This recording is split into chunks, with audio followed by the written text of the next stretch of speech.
네, 대우정책 기자입니다. 최근 여론조사 추이를 보니까 문재인 정권에 대한 국민들의 지지도가 계속 떨어지고 있습니다. 지난 8월 3일에서 5일 사이에 TBS 교통방송의 리얼미터리에서 조사한 결과를 보면은 긍정적으로 지지한다는 게 35.6%, 그리고 부정적으로 지지한다. 그다음에 죄송합니다. 더불어민주당 그 지지율이 계속 지금 떨어지고 있는 상황에서 국정 수행을 지금 긍정적으로 한다는 게 44.5%고 부정적으로 국정을 잘못 수행하고 있다가 51.6% 이래가지고 지금 상당히 많이 문재인 정부의 지지율이 하락하고 있다, 이런 걸 읽을 수가 있어요. 특히 서울 지역만 보더라도 그 정당 지지율에서 아까 이야기한 그 뭐 문재인 정부는 이중대 역할밖에 못하는 보수 정당이라고 하기에는 안타까운 야당과 합치단 야당을 37.1%나 지지하는 서울 지역만 보면 이런 현상까지 있고, 더불어민주당은 34.9% 이렇게 지금 역전 현상이 있는데, 참 안타까운 것이 어떻게 그 야당 같지도 않은 야당을 이렇게 지지하고 있는 현실에 대해서 우리가 열악한 언론 환경에서 앞으로 우리 오전에 최고위원회에서도 우리 대표께서 말씀하셨습니다만, 앞으로 언론에 의지하지 말고 우리 스스로 플랫폼 통해서 최신의 그런 사이버 수단을 최대한 활용해서 이런 잘못된 점을 홍보해 나가는 그런 전략이 필요하다, 이런 생각을 하게 되었습니다. 또 보니까 YTN이 의뢰한 여론조사가 있습니다. 오늘 아침에도 봤는데요. 8월 1주차 8월 3일에서 7일 사이에 여론조사를 보면은 여기도 지금 잘못하고 있다는 것이 52.4%예요. 문재인 정권이 잘못하고 있다, 52.4%. 그리고 잘하고 있다는 건 43.9%. 이게 지금 편차가 8.5%로 이거는 이제 오차 범위를 넘어섰습니다. 이것은 뭐 최근에 알다시피 뭐 부동산 이슈라든지 또 한미동맹 이슈, 또 뭐 윤미향 사건, 또 추미애 씨 인사 문제, 이런 것들이 엇물려 가지고 민심은 이렇게 엄청나게 이렇게 요동치고 있습니다. 그런데 원내정당의 의석을 103석을 가진 통합당이 이거를 활용하지 못하고 포퓰리즘적으로 이렇게 투쟁하지 않다 보니까 활용을 못하고 있는 것이 안타깝다, 그런 말씀드리고, 사실 이 리얼미터에서 이 정도 여론조사가 나왔으면은 뭐 제 생각에는 다른 데서 제대로 조사하면은 훨씬 더 지금 부정적인 평가가 높을 것이다, 이런 생각을 하지 않을 수가 없는 상황입니다. 지금 176석을 가진 더불어민주당이 모든 입법 문제에 있어서 거의 뭐 폭주를 하고 있는 상황입니다.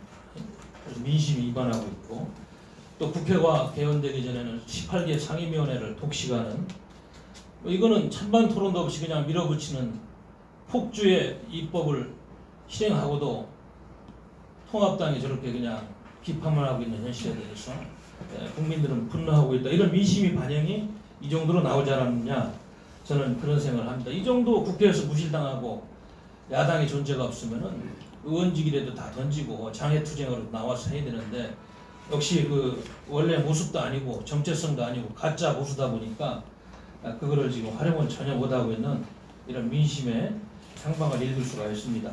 그래서 우리 당에서는 이런 점을 지속적으로 홍보해서 우리 당이라도 그들이 못하고 있는, 비록 원외정당입니다만 이번 8.15 집회를 계기로 이런 걸 홍보하고 민심을 끌고 가는 그런 견인체역을 할 수 있는 우리 보수의 적자, 우리 공화당이 됐으면 좋겠습니다. 그리고 아침에 최고위원회 때 대표께서도 말씀하셨는데, 지금 미국에서 중국 공산당에 대한 대봉쇄 전략이 좀 본격적으로 되고 있어요. 그러다 보니까 한반도에서도 우리 문재인 정부가 어떻게 지금 미국의 전략에 동참하느냐, 이 문제를 놓고 상당히 예민하게 지켜보고 있는 상황입니다.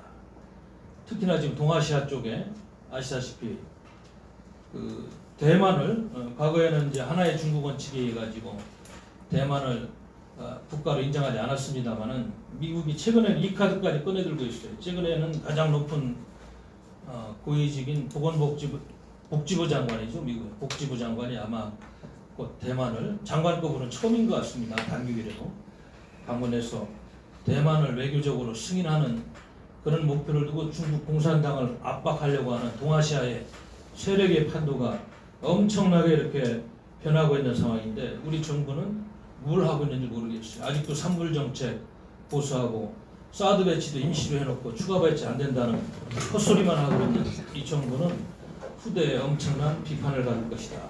이런 생각을 하지 않을 수가 없습니다. 이렇게 지금 미중 간에 엄청난 좀 막장 대결 현상까지 가고 있는 상황에서 문재인 정부가 지금이라도 국가와 민족을 위해서 한미동맹의 소중함을 다시 한번 깨닫고 최대한 빠른 시간 내에 잘못된 안보 정책을 수정하는 그런 노선으로 전환하길 바라겠습니다. 그리고 뭐 미군 철수 문제도 이제 본격적으로 거론이 되다 보니까 새삼스러운 문제가 아닌 것 같습니다. 역대 미국 정부에서 닉슨 정부, 카터 정부, 부시 정부 때 한 번도 우리 정부하고 사전 상의 없이 미군을 철수한 전례를 우리가 알아야 됩니다. 우리 국민들도 좀 더 정신을 차리고 지금 진행되고 있는 방위비 협상금 문제, 이 문제도 좀 우리가 현실적으로 봐야 되겠다. 미국 측에서는 지금 13억 달러, 전년 대비 50%를 인상해달라고 그러는데 우리 정부는 13%밖에 인상이 안 된다는 이야기를 하고 있는데 이것도 현실을 한다고 그러면 조금 더 현실적으로 조정을 해서 미국과 협상에 나서야 되겠다 이런 생각이 듭니다.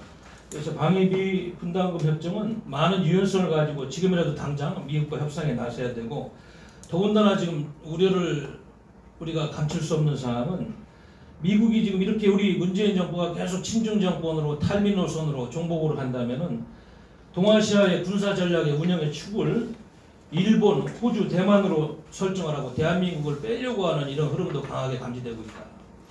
이 정권이 이런 걸 알면서 미국에다 국민들 혈세로 로비하면서 좌파 정부 잘하고 있다고 이런 짓거리 하면 안 되겠다 이런 말씀을 드리는 것입니다. 그래서 관념적으로 평화가 왔다고 이렇게 거짓말하고 9.1 군사합의를 가지고 평화의 축이니 또 다 용도 폐기된 판문점을 가지고 이인영 씨는 현충원 가가지고 말이죠.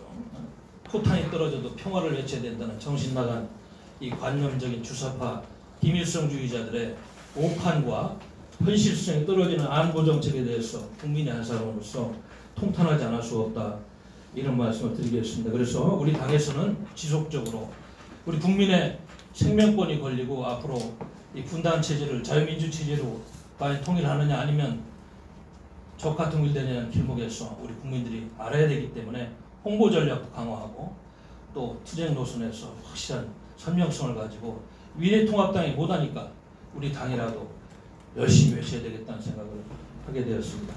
우리 당원 동지 여러분 그리고 국민 여러분 이렇게 하루하루 급박하게 돌아가는 국내의 정세 그리고 국내 정치를 보면서 정말 마음이 불편합니다만 아무튼 이번에 8.15 집회를 계기로 우리 당이 좀 투쟁 노선의 축을 잡고 굳건히 걸어가는 그런 새로운 보수 우파 투쟁의 역사를 열었으면 좋겠습니다. 감사합니다.